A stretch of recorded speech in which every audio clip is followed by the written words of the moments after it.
Across college, the NFL season kicks off in 5 days with the Cowboys. They haven't made any headlines. Heading to Philly to take on the Super Bowl champs. Dallas will, of course, be without Micah Parsons, traded to Green Bay Thursday. The four-time Pro Bowler agreeing to a 4-year, $188 million deal with the Pack. 120 of that is guaranteed. Dallas received defensive tackle Kenny Clark, 2 first-round picks as well.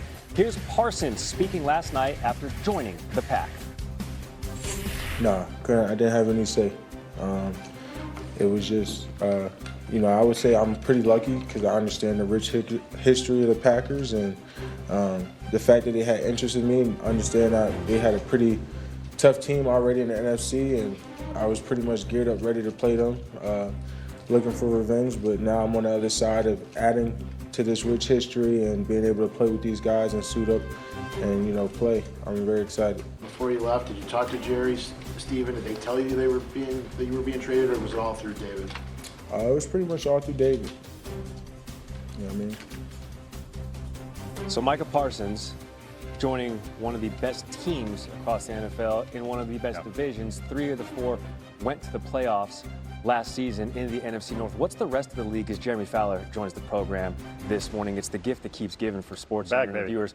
What is the rest of the league saying about this deal going down? Gee, the reviews are mixed. Now, I will say people around the league are not as down on this trade for Dallas as a lot of the media is that said it was a disaster. They said, if you had to move on from him, getting 2 first-round picks and a good defensive tackle on Kenny Clark is really not that bad. Not great.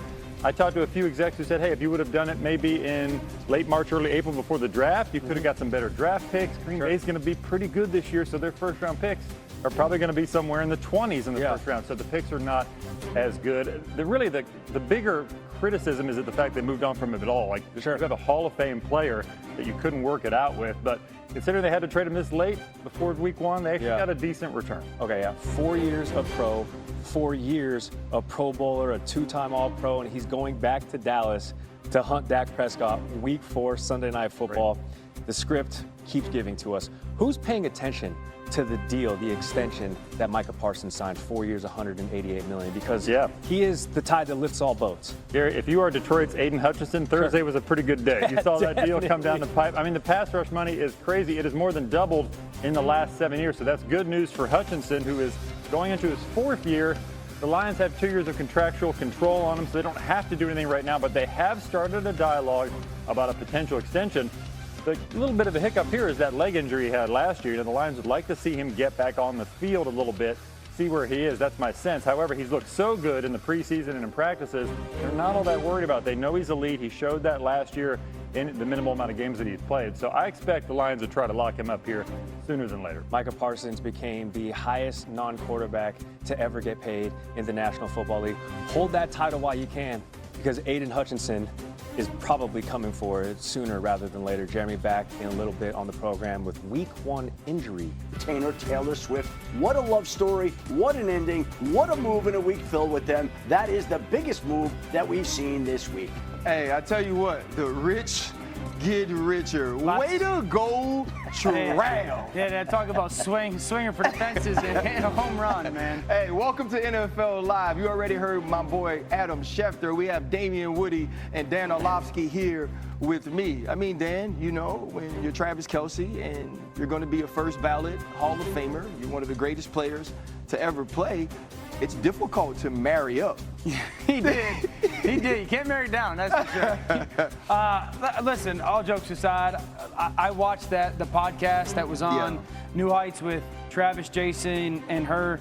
I thought she was awesome. I hope they get married. I hope they're married forever. I hope they have a bunch of kids, and have just an awesome life together in that regard. They seem great. So, to me, listen, congrats. I want to see people be happy. No doubt. And when you looked at both of them on the New Heights podcast, she was happy. Travis was happy. They're 2 people that love each other. And I'm so glad that all the people that were part of this is a publicity stunt camp. We're wrong. Now have egg on their face. But let's get to real football. My hometown team finally named a starting quarterback. Adam, what can you tell us about New Orleans' decision?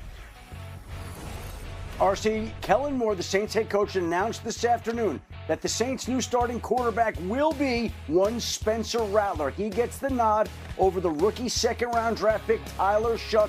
They're going to head into the regular season opener with Rattler at the helm. And Rattler played pretty well. It's not like one of these quarterbacks outplayed the other by a drastic amount this summer, but it was enough for Rattler to win the job. And I think when you talk to people around the league, they believe that essentially it'll be easier to go from Rattler to Shuck one day than to start with Shuck, bench him, and go to Rattler. Yeah, that's the reason why I always felt, or at least as this preseason has gone on, Spencer Rattler would be and should be the starting quarterback. He had some bright moments as well.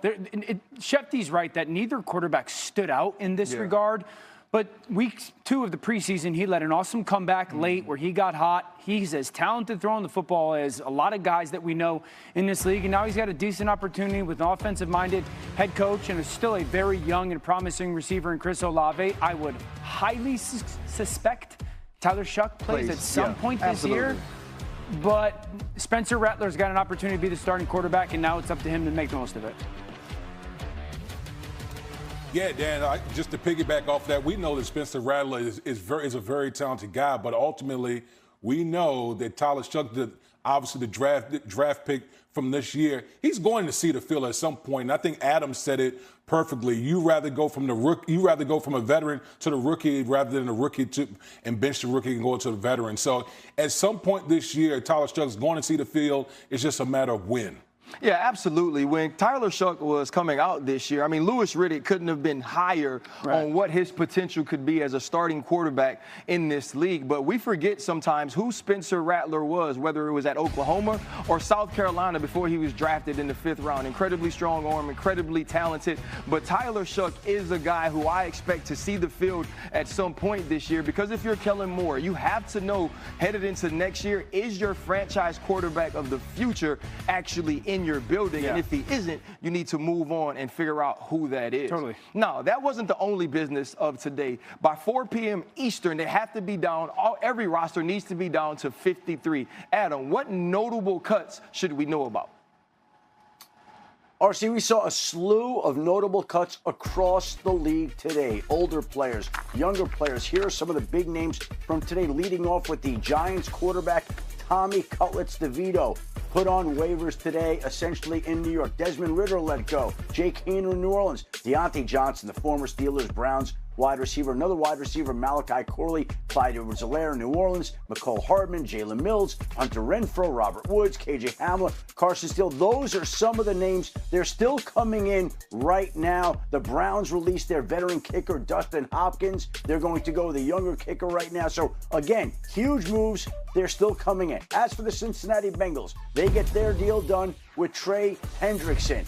Give him a raise this year, a $14 million raise. He now will become a free agent after the season. He gets more money this season, and if the Bengals decide to tag him after this year, he plays at the same level he did last year. That tag will be close to $35 million, so Hendrickson will be okay there if he does get the tag, or he'll get to test the market. But the Bengals